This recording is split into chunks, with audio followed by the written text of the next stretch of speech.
Growing up, everyone in my village called me crazy. Miracles don't exist, they'd scoff. Stop wasting your time. But I didn't care.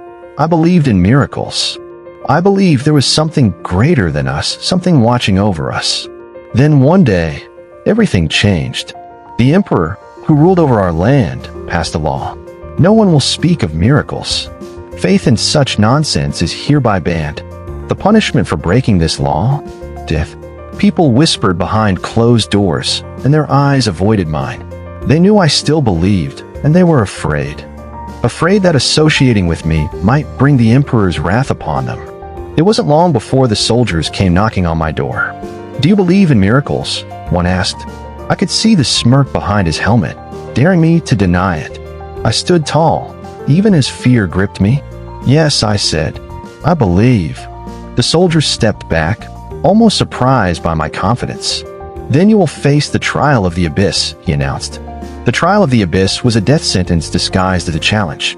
I will be thrown into a pit filled with venomous snakes, left there overnight. If I survived until morning, I'd be set free. No one had ever survived. The day of the trial, the entire village gathered to watch. They didn't want to be there, but the emperor made it mandatory. I walked through the crowd, shackled and surrounded by guards. People muttered prayers under their breath, not for me, but for themselves. I could feel their pity, their fear. But I wasn't afraid. I wasn't alone. The emperor himself stood at the edge of the pit, waiting for me. He was a cruel man, always eager to see others suffer. When I arrived, he smirked. "Do you still believe in miracles?" he asked mockingly. I nodded. "Yes, I do." "Then let's see if your miracles can save you," he sneered. And with that, he signaled for the guards to shove me into the pit. I fell hard, the air knocked out of my lungs. When I opened my eyes, I was surrounded by darkness. The hissing began immediately. The snakes were everywhere, their eyes glowing in the shadows. They moved closer, their fangs glinting as they tasted the air. I tried to stay calm, but my body trembled. "God," I whispered, "I need you now more than ever."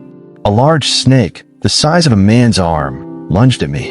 I flinched, bracing for the bite, but nothing happened. I opened my eyes and saw the snake frozen mid-strike. The hissing stopped. A warm light filled the pit, and suddenly an angel stood before me. "Do not fear," the angel said, their voice calm and reassuring. "The power of your faith has brought me here. You will not be harmed." The snakes, one by one, slithered away, retreating to the edges of the pit. It was as if they were bowing to some invisible force. I sat there stunned, as the angel placed a hand on my shoulder. "You are protected. Rest now." I wanted to ask so many questions, but the angel disappeared as quickly as they had come. All night, the snakes stayed still, their glowing eyes watching me from a distance. I prayed silently, thanking God for saving me. When morning came, the pit's gate creaked open. The emperor stood above, flanked by his guards, expecting to see my lifeless body. Instead, he saw me standing there, unharmed. His face turned pale. "Impossible," he muttered. "Those snakes haven't eaten in days."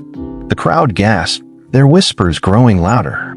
As I climbed out of the pit, the emperor demanded, "How did you survive?" I looked him straight in the eye and said, "This is the power of miracles.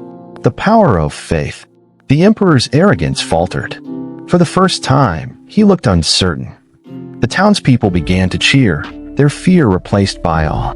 They had witnessed something extraordinary, something that couldn't be explained. Days passed, and my story spread like wildfire. People began to question the emperor's decree. Some even approached me, asking how they could find the faith I had. The emperor, however, wasn't ready to admit defeat. He summoned me to his palace, where he tried to intimidate me. "You must renounce your faith publicly," he ordered. But I refused. "My faith is not for sale," I said. The emperor was furious, but deep down, I could see a flicker of doubt in his eyes. Something had changed in him, even if he didn't want to admit it. Months later, the emperor repealed the law banning faith. He claimed it was a gesture of goodwill, but everyone knew the truth. He had seen the power of miracles firsthand. And so my village transformed. Faith became a source of strength, not fear. The people who once mocked me now looked to me for guidance. If you believe in the power of miracles, like this video and subscribe.